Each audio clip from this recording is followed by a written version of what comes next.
Assalamualaikum warahmatullahi wabarakatuh. Mungkin ada yang bertanya-tanya, kakak siapa dan kenapa kakak ada di kelas kalian? Oke, kalau kata pepatah, tak kenal maka ta'aruf ya. Jadi, perkenalkan, nama saya Nurul Hasanah. Saya dari Fakultas Tarbiyah dan Ilmu Keguruan. Tarbiyah itu artinya pendidikan. Kakak kuliah di IAIN Kendari. Mungkin adik-adik sudah tahu kepanjangan IAIN itu Institut Agama Islam Negeri Kendari. Oke, karena Bu Evi lagi cuti, jadi untuk sementara kakak yang mengajar di kelas ini. Baik, bagaimana kabarnya hari ini? Alhamdulillah sehat ya. Ada yang tidak hadir? Oh, hadir semua, alhamdulillah. Oke, jadi sebelum kita mulai pelajaran hari ini, saya minta tolong kepada salah satu siswa untuk memimpin doa belajar. Ada yang memberanikan diri? Oke, kalau tidak ada, ketua kelasnya saja ya, Dek. Ya, silakan.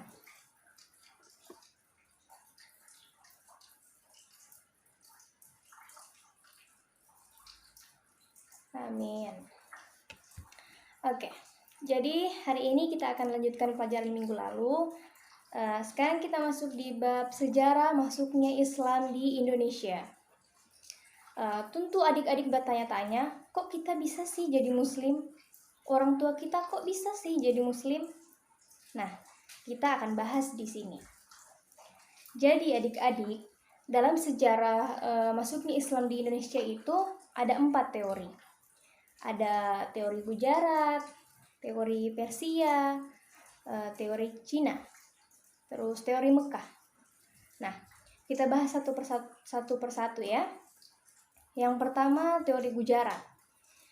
Teori ini menjelaskan tentang masuknya Islam ke Indonesia yang dibawa oleh orang-orang Gujarat, India. Itu dilakukan sekitar abad 7 Hijriyah atau 13 Masehi. Sebagai buktinya adalah nisan pada makam Malikus Saleh. Selanjutnya, teori Mekah. Teori ini menjelaskan bahwa Islam masuk ke Indonesia sekitar abad 1 Hijriyah atau 7 Masehi. Ini identik dengan abad kelahiran Nabi Muhammad SAW. Kalau Nabi kan lahir pada abad ke-6 Hijriyah. Berarti pasca wafatnya Rasulullah yaitu sekitar abad ke-7. Nah, masuklah orang-orang Mekah ke Indonesia. Teori ini sangat kuat karena memang waktu itu Rasul memerintahkan kepada sahabatnya untuk melakukan penyebaran dakwah. Dan ini diprediksikan oleh ahli sejarah bahwa saat itu Islam sudah masuk ke Indonesia justru bukan pada abad ke-13, tapi abad ke-7. Selanjutnya yang ketiga, teori Persia. Ini berawal dari ketika orang-orang Iran sudah memeluk agama Islam. Salah satu sahabat yang paling terkenal adalah Salman Al-Farisi. Artinya Salman dari Al-Farisi. Al-Farisi itu bahasa Arab adik-adik, yang artinya Persia. Nah, kemudian salah satu buktinya itu peringatan 1 Muharram di Indonesia. Yang terakhir adalah teori Cina. Orang Cina sangat berperan penting dalam penyebaran Islam di Indonesia. Kenapa dikatakan penting? Karena ketika saat itu Islam disebarkan oleh Wali Songo, tepatnya di daerah Jawa. Nah, para Wali Songo itu ada yang berasal dari keturunan Cina, yaitu Sunan Ampel yang nama aslinya adalah Bung Suihu, dan Raden Fata yang nama aslinya adalah Jin Bun. Oke, sampai sini ada yang ingin ditanyakan? Tidak ada? Oke, kalau begitu kita masuk ke pembahasan jalur masuknya Islam di Indonesia. Ada yang sudah tahu jalur apa saja yang digunakan untuk masuk ke Indonesia? Ya, ya ketua kelasnya? Ya, perdagangan. Ada lagi? Ya, tidak ada ya? Oke. Jadi, jalur masuknya Islam di Indonesia itu ada 6. Yang pertama, perdagangan. Yang kedua, perkawinan.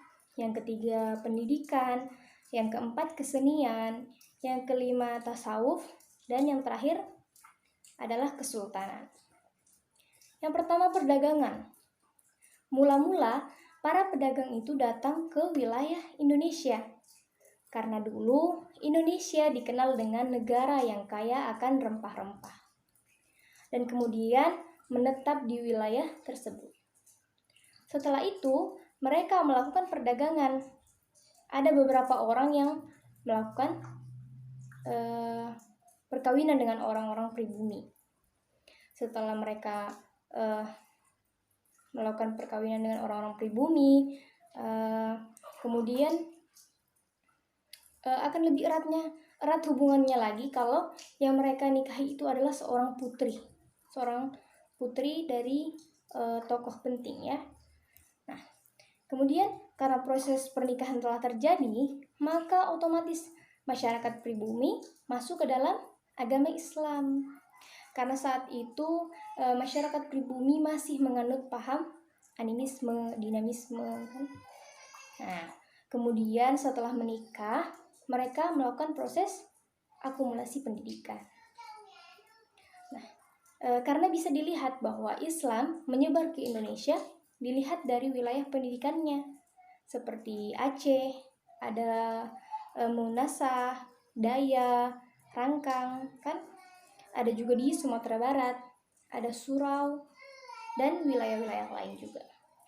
Kemudian setelah itu kesenian.